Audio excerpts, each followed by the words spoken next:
আজ বিজেপির রাজ্য কমিটির বর্ধিত বৈঠক এবং একে একে যোগ দিচ্ছেন রাজ্য নেতৃত্ব থেকে কেন্দ্রীয় নেতৃত্ব। সুকান্ত মজুমদার তিনি কি বলছেন এই মুহূর্তে নজর রাখবো সেখানে। ঠিকই যে জয় পরাজয় ঠিক হয় ভোটের মধ্য দিয়ে, এটা 100% ঠিক, কিন্তু তার সাথে আমার যেটা মনে হয় যে এই সাময়িক পিছিয়ে যাওয়া, যেটা অনেকে বলছেন যে বিজেপি হেরে গেছে, আমার বক্তব্য বিজেপি হেরে গেলেও বিজেপি হারিয়ে যায়নি। বিজেপি এখনই পশ্চিমবঙ্গের রাজনীতিতে ততটাই প্রাসঙ্গিক আছে যতটা আগে ছিল, এবং তার সাথে সাথে আমার মনে হয় আমরা এই আমাদের পরাজয় থেকে যে শিক্ষাগুলো, যে জ্ঞানগুলো আমরা পাবো, সেটাকে সামনে নিয়ে আমরা সামনের দিকে এগিয়ে যাব। এবং আমাদের কার্যকর্তারা এবং আমাদের কর্মী সমর্থকরা নিরলস পরিশ্রম করেছেন, এই পরিশ্রমের পুঞ্জীবিত ফল আমরা দেখতে পাবো। পরিশ্রম কোনো এই পৃথিবীতে কোনো একদম বিফলে যেতে পারে না। আজকে মনে রাখুন, আমাদের অনেক নেতা আছেন যারা হয়তো বছরের পর বছর দাঁড়িয়েছেন, ভোটে জিততে পারেননি, হেরে গেছেন, কিন্তু মনে রাখবেন সেই সময় তারা ভোটে দাঁড়ানোর সাহস দেখিয়েছিলেন, যে সময় বিজেপিকে উত্তর ভারতের পার্টি এবং কলকাতাতে বড় বাজারের পার্টি বলা হতো। কিন্তু তারা দাঁড়িয়েছিলেন কেন? সাহস জুগিয়েছিলেন, এবং তাদের এই সাহসের ফল পরবর্তী সময় পেয়েছি, আমরা এখনো পাচ্ছি। এবং এই রকম কন্টিনিউয়াস ওয়ার্কের মাধ্যমে একটি রাজনৈতিক দল সামনের দিকে এগিয়ে যায়। আমাদের যারা পূর্বসূরি ছিলেন, আমাদের প্রাক্তন সভাপতি যারা ছিলেন, পণ্ডিত বিষ্ণুকান্ত শাস্ত্রী থেকে শুরু করে, তপন শিকদার থেকে শুরু করে, সুকুমার বন্দ্যোপাধ্যায় থেকে শুরু করে, হরিপদ ভারতী থেকে শুরু করে, আজকে সকলের অবদানকে আমি স্মরণ করতে চাই। এবং তাদের সময় হয়তো আমরা একটাও সিট জিতিনি, এমনকি আমরা শুনেছি ভাষণে, আমি তো নিজের চোখে দেখার সৌভাগ্য হয়নি, হরিপদ ভারতীর মতো ব্যক্তি যখন ভাষণ দিতেন, তার ভাষণ শুনতে যত লোক সেখানে উপস্থিত হতেন, তো তত লোক যদি ভোট দিত তাহলে হয়তো ওনার জামানতটা বাজেয়াপ্ত হতো না, কিন্তু ভোট পেতেন না। কিন্তু তার বলে কি তাদের পরিশ্রম বিফলে গেছে? না, বিফলে যায়নি। হরিপদ ভারতীর সেই পরিশ্রম আমরা পরবর্তী সময়ে পেয়েছি এবং এখনো পাচ্ছি।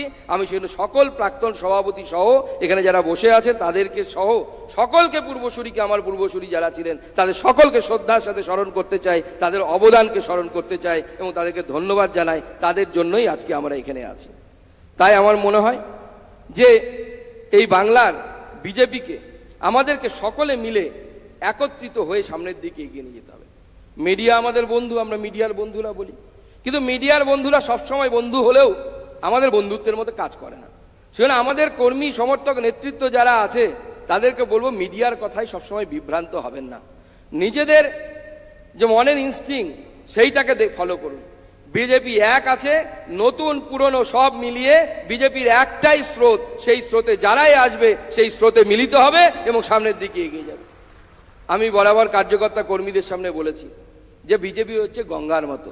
গঙ্গাতে যখন মন্দাকিনীর জল পড়ে বা অন্য কোনো নদীর জল পড়ে, তখন মন্দাকিনীর জল তার নিজের বৈশিষ্ট্য ধরে রাখতে পারে না, তাকে গঙ্গা জলে রূপান্তরিত হয়। বিজেপিও তাই, বিজেপি হচ্ছে গঙ্গার মতো, তাতে যারাই এসে মিশ্রিত হবে সকলে মিলে এক স্রোত হয়ে এক ধারা নিয়ে আমরা সমুদ্রের দিকে যাব, আমরা অগ্রসর হব সামনের দিকে। তাই বন্ধুগণ, এই লোকসভা নির্বাচন হয়তো বিজেপির স্টপেজ হতে পারে একটা, আমরা সাময়িকভাবে একটা স্টপেজে এসে দাঁড়িয়েছি, কিন্তু এটা আমাদের গন্তব্য নয়। গন্তব্য হচ্ছে নবান্নের উপরে ভারতীয় জনতা পার্টির গৈরিক পতাকাকে ওঠানো আমাদের লক্ষ্য, আমাদের ওটাই হচ্ছে গন্তব্য। আমরা সেই জায়গায় পৌঁছব। বন্ধুগণ, আমরা যদি বলি যে এই সময় যে আমাদের যে রেজাল্ট এসেছে তাতে অনেকে বলছে বিজেপি হেরে গেছে, হারিয়ে গেছে, কিন্তু অনেক কিছু আমি বলবো এর মধ্যেও আমাদের শিক্ষার বিষয় আছে, আমাদের জন্য উৎসাহের বিষয় আছে।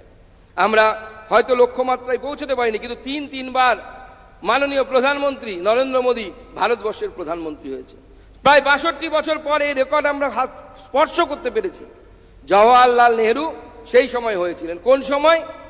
যেই সময় যে জওয়াহরলাল নেহরু প্রধানমন্ত্রী ছিলেন, ভারতবর্ষের এই পশ্চিমবঙ্গের সুন্দরবনের কোনো প্রান্তিক গ্রামে গিয়ে জিজ্ঞেস করলে কেউ প্রধানমন্ত্রীর নাম বলতে পারতেন না। আজকে স্কুলের বাচ্চাদেরকে গিয়ে জিজ্ঞেস করুন ভারতবর্ষের প্রধানমন্ত্রী কি, একটাই শব্দ উচ্চারিত হবে, সেটা হচ্ছে মোদি, মোদি, মোদি। এটা হচ্ছে সেই পার্থক্য। আজকে প্রধানমন্ত্রী তো ছেড়ে দিন, উনি অনেক বড় মানুষ, আমাদের মতো সামান্য ছোট পার্টির কার্যকর্তা কোথাও যদি মুখ ফসকে কিছু বলেও ফেলি, সেইটার উপরেও মিডিয়ার নজর থাকে। সেই সময় এই গুরুত্বপূর্ণ সময় তিনবার ভারতবর্ষের মতো এত মাল্টি পার্টি সিস্টেমের মধ্যে তিনবার প্রধানমন্ত্রী হওয়া আমার মনে হয় এটা বিশ্ব রেকর্ডের শামিল, এবং এটা নরেন্দ্র মোদী বলে সম্ভব হয়েছে, বিজেপি বলে সম্ভব হয়েছে, অন্য কেউ হলে সম্ভব ছিল না। তাই আমার মনে হয় যে 26-এর বিধানসভাকে সামনে রেখে আমাদেরকে সামনের দিকে এগিয়ে যেতে হবে। যেখানে আমাদের হয়তো ক্ষত বা রক্তক্ষরণ হয়েছে সেই জায়গাতে আমাদেরকে এগিয়ে যেতে হবে।